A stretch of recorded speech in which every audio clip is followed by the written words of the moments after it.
Hey everyone, this is Warren with KLGadgetTV, and what I'm taking a look right here is the all-new Oppo F7, which has the highest selfie camera ever in the industry with a 25 megapixel camera, as they say, with AI technology. So let's take a look at their hardware around the phone. So as you can see, the phone looks pretty much the same like all other smartphones that we've seen this year. There's obviously a notch on the top, which is quite thin because there's no sensors on the top, and this is a 19 by 9 aspect ratio display at the 6 inches, and it is a full HD plus display. It looks very vibrant and beautiful.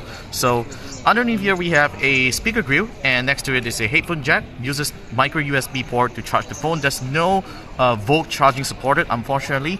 And at the back here we have the 16 megapixel camera at f1.8. This is a very impressive camera that we used to review before, so I hope it is the same. It has the same great imaging results as the previous Oppo F5 and the previous phones that we've tested on Oppo devices. Right, so on the back here, this is a very nice glossy reflective plastic material glass that reflects pretty nice. It's not gloss, so you don't get that special kind of reflection, but still beautiful nonetheless. And here's the fingerprint scanner as well.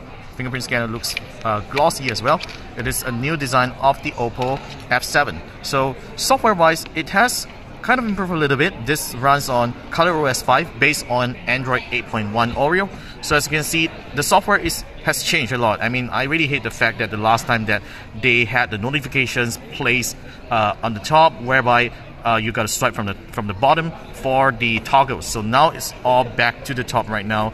Thank you Oppo for improving that, because this is really a huge improvement. So let's just go into the settings and take a look what's changed. So obviously, like the last round, you get facial recognition as usual, and you also get to have things such as gesture, smart and convenient, which is all placed into right here, where you can change the navigation keys to the gestures, swipe up gesture if you want, like the iPhone 10. So yeah, that's pretty much the same like the Oppo F5. But overall, I feel that the software is slightly improved than the previous phone, and specs has also been improved as well. The phone now uses a MediaTek Helio P60 processor, supported by 4 gigs of RAM and 64 gigs of onboard storage.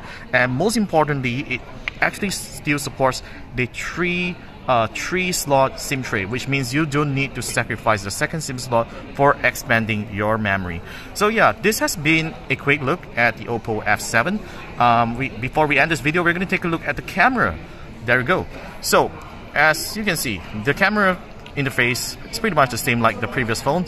So this is the selfie mode, and it has this AI beauty recognition feature whereby it knows whether you are a male or female, not to over beautify your face. So in terms of modes, it has this AR stickers standard across most Chinese smartphones, panorama mode, panorama selfie, and we have video, and it supports up to, I guess it supports up to 4K. Nope, it's only 1080p video recording on the front, so that's a little bit sad, but that's still okay. 1080p is still pretty sufficient. Otherwise, the software is still pretty standard like previous Oppo devices, the Oppo F5. So yeah, this has been a quick look at the Oppo F7 in a beautiful ruby red version, a very glossy, nice glossy in the build, and I really like it a lot. So we have gotten a unit of the device, so we'll be doing a review really soon, so stay tuned for it over at KLGadgetTV. And once again, I'm Warren right here, and I will see you in the very next video.